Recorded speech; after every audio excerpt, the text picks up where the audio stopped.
Whooping cough pertussis, a contagious respiratory infection. It is a highly contagious respiratory infection included in the WHO top 6 killer diseases in infants. It is a vaccine-preventable airborne disease.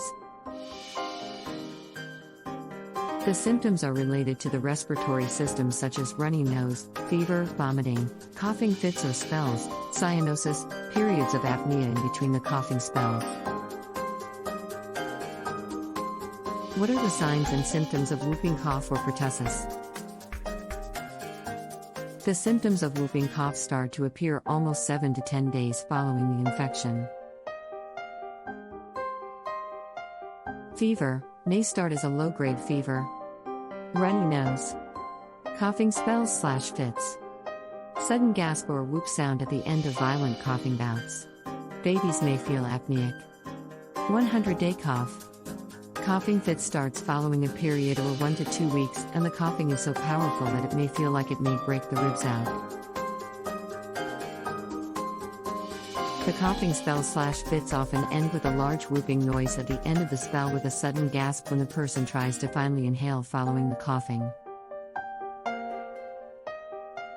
Click the link in description to know more about whooping cough.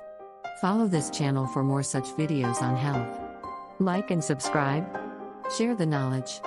Stay healthy. Stay fine.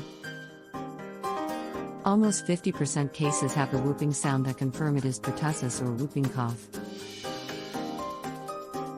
Anyone can have whooping cough. However, the infants are more commonly seen infected with whooping cough. What are the causes and risk factors of whooping cough or pertussis?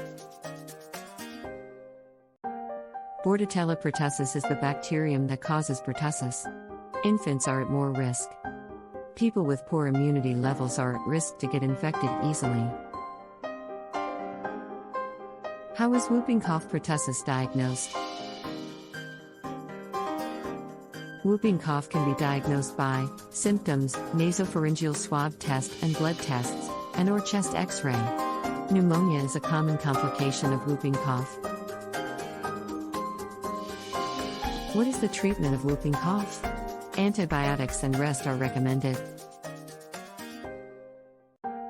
Whooping cough or pertussis is a highly contagious bacterial infection caused by the bacterium, Bordetella pertussis. Prevention can be done by vaccines, hand washing and distance from sick people.